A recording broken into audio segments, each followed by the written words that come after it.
hello, all our ISD people in Sparta, in Washington, D.C., in New York, and Florida, and in Madison, New Jersey, and Sparta, New Jersey. I think I covered everybody. Okay. And we're all doing this stuff online and trying our best. So hello to all of you, and this is a full moon. So I thought I'd look at it two ways. I normally do a new moon and a full moon, every month. And the new moon is about new beginnings and putting out wishes, and the full moon is about what we need to let go of or, clean out, so to speak, which a lot of us have been doing in this time period. So this is the full moon. So this is the time of letting go.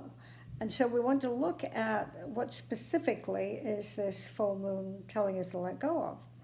Before I get to that, let me go back to the new moon. The new moon that took place a couple of weeks ago, that was conjunct Uranus, and Uranus is the planet of change and freedom. So it was offering us all a chance to free ourselves from limiting, restricting conditions. Now, people jump to the conclusion of physical things, all right? But all freedom, all releasing begins internally. You can be, free as a bird hitchhiking on Route 80 and be full of all kinds of problems.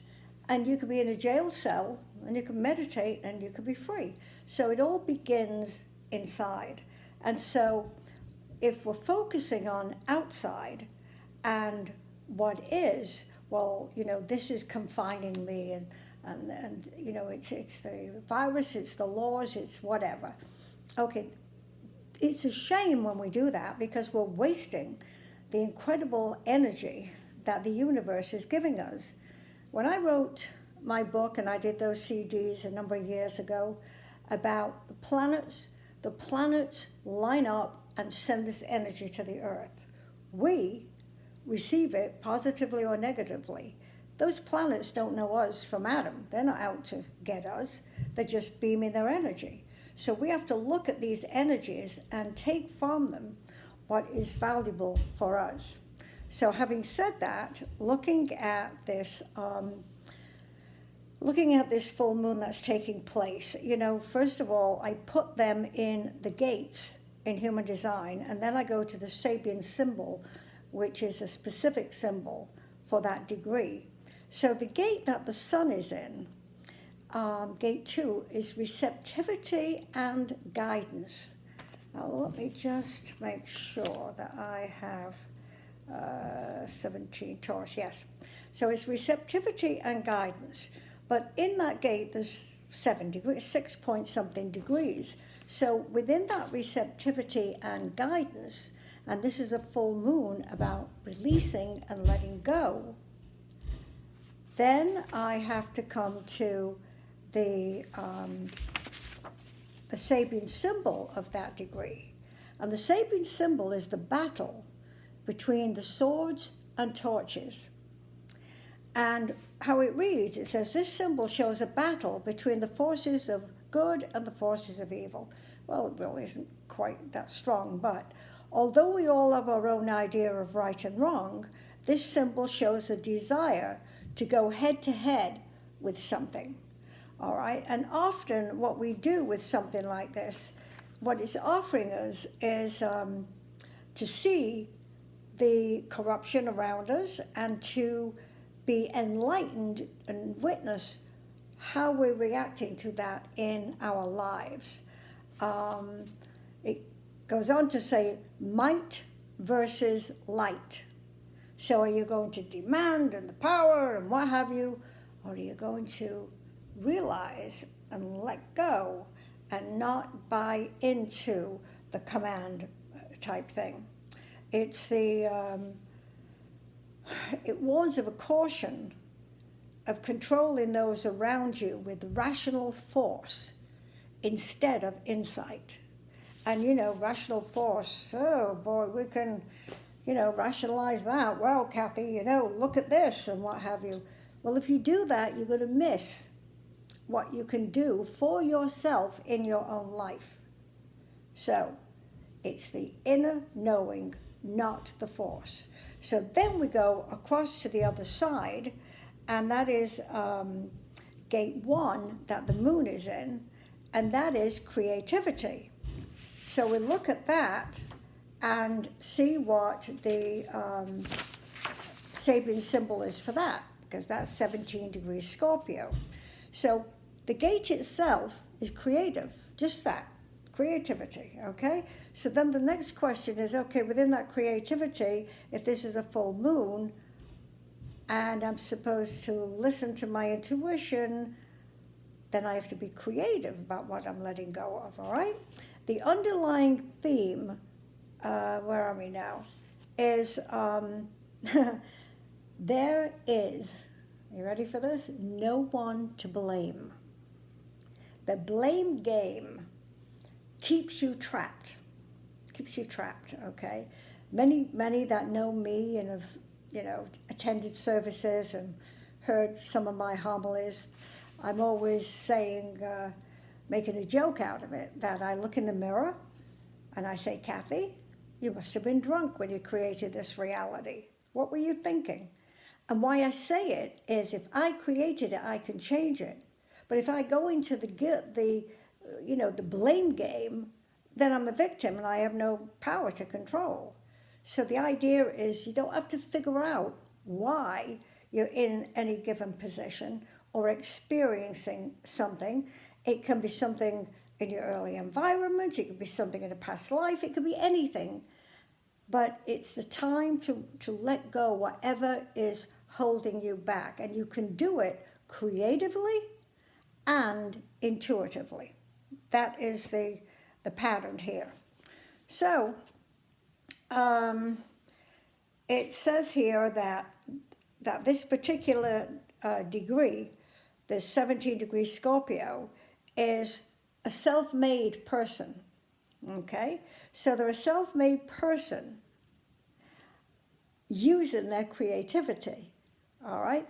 If you go into that rational, well, it's all right for you to say that, but this is the reality, how can I do it? This test now is to go into that meditative state, claim who you are, put your hand on your heart, feel the love flow through you, get creative, be intuitive, and don't buy into the demand for command, because that's not going to do anything. It just makes things more difficult. So then we look at a couple of other planets, and I look at Mercury. Mercury is how we think, what we choose to believe, how we communicate, and not just communicate with others, but our self-talk. So Mercury is 20 degrees Taurus, and Neptune is 20 degrees Pisces. And mathematically, this is called a sextile. And again, anybody who knows me, I call it the mafia offer. It's an offer too good to refuse. So what kind of an offer is Neptune making? Well, Neptune is the planet of illusion or illumination. And the illusion is always limitation. Oh, well, I can't because of this, because of that. So this is giving us the opportunity to take the gift of Mercury, how we think, what we choose to believe, okay, and let go of the belief system or the illusion of limitation. Buy into the creative way of how you can be a miracle maker. Now, that's a powerful little aspect all on itself, but the Neptune is also making a beneficial angle to the moon. And the moon is your emotions, and it carries memories of the past. So Neptune is saying, let go of anything that you know or don't know of the past that has held you in that illusion of limitation. It's a very powerful aspect. And as this full moon takes place here on the eastern seaboard, the houses involved are the 12th and the 6th. and the 6th is health and work. So in those two areas, the moon is in there, fluctuation and change, being creative. Neptune, the miracle maker, in the house of hopes, dreams, and wishes. So this is a nice setup for this full moon. The other aspect that I would take into consideration here too is Mars and Jupiter. And some of you may remember the song from the Aquarius. When the moon is in the 7th house and Jupiter's in line with Mars, peace will rule the planet and love will guide the stars. This is the dawning of the age of Aquarius.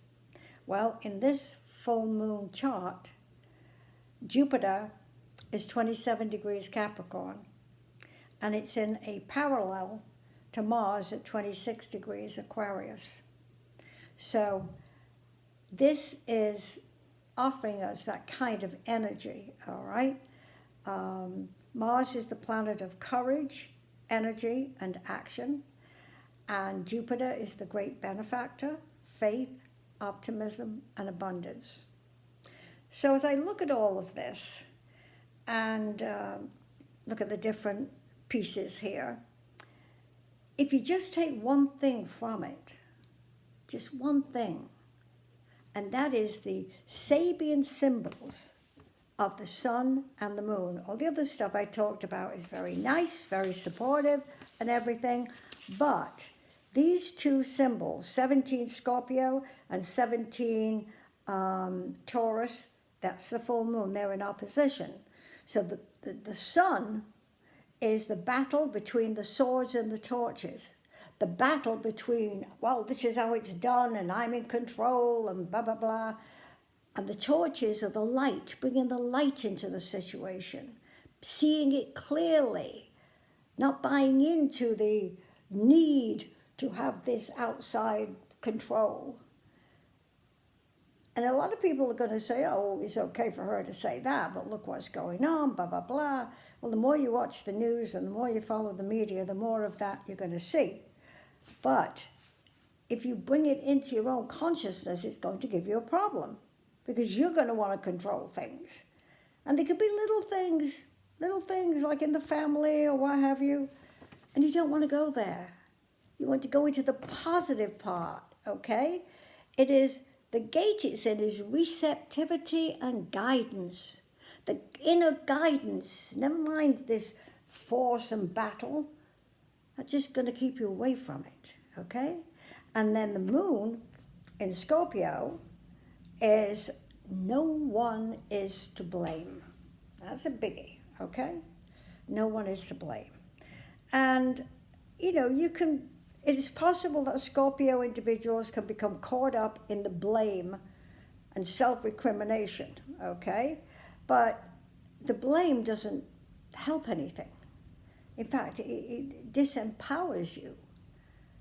So you don't want to go into the blame game, either blaming yourself or blaming anybody else, because it weakens your internal power, the power of self. So it says on a more cheerful note, 17 degrees is a self-made individual. So we have a self-made individual in the gate of creativity that doesn't have to enter the struggle for control where the sun is, but listens to the intuition. It's a great opportunity. And so I hope that you take this information and remember it. And full moons are powerful for the next 2 weeks. But remember something, that the new moon, which was a couple of weeks ago, was conjunct Uranus, changes that are freeing in nature. So if you hold on to that and then add this to it, don't let that outside control to your mind, your belief system, pull you off track. Because here we have Neptune, the miracle maker, in a beneficial angle to the moon, saying listen to the intuition, okay? Neptune is a miracle maker. Neptune rules water. And you look at water, think of water, okay? You can freeze it and work on it. You can boil it and it can become air. It's limitless. But we put limits on things. So let's take this limitless that Neptune is making to the moon. And at the same time, it's making an offer too good to refuse to Mercury. How we think and what we choose to believe. Dare we believe in the impossible dream? Dare we believe that life is going to be better now? You know, I believe that we create our own reality. And as I said, sometimes I joke around and say, you know, must have been out of my mind if I created this. But I do believe that we're partners in everything that is going on. And so the more positive we approach everything, we send that positive energy out to the universe. And then everybody can, gain from it. And really, excuse me, that's what it's all about. That's what ISD is all about. That's what metaphysics is all about. Metaphysics is not accepting the physical as having total control. So we have to be those beacons of light. We have to be that now. And when we come back into having our Sunday service, we have to come back with a new vigor, a new energy, a new miracle-making concept. Because we have chosen this path. And so it's giving us an opportunity to rethink. Many of us that have been in, some of us have been in metaphysics for over 50 years, for crying out loud. And sometimes you become a little complacent, as you're moving along. And then something happens that catches you, brings you back and goes, wait a minute, I know how to do that. And I'm going to do it. Now, talking about that, I'm going to be putting together an EFT tapping session to help people, relax the tension and get into a better space. And they can share this with, people in the home. And notice that the tapping sessions, EFT, is emotional freedom technique. Emotional freedom, okay? So what I've been talking about, all right, unless we get that emotional freedom inside ourselves, right, we can't be teaching it to other people and spousing these wonderful miracle-making things if we're not doing it. So I will be making a video, kind of wording it along, what is happening for people. And all you have to do is do it. And for those who listened to me over the years, I tell all my grandchildren when they were little, my eldest one now is 20, and they use it. And they use it because when they learned it little, they didn't question. Nona said it works, and it works.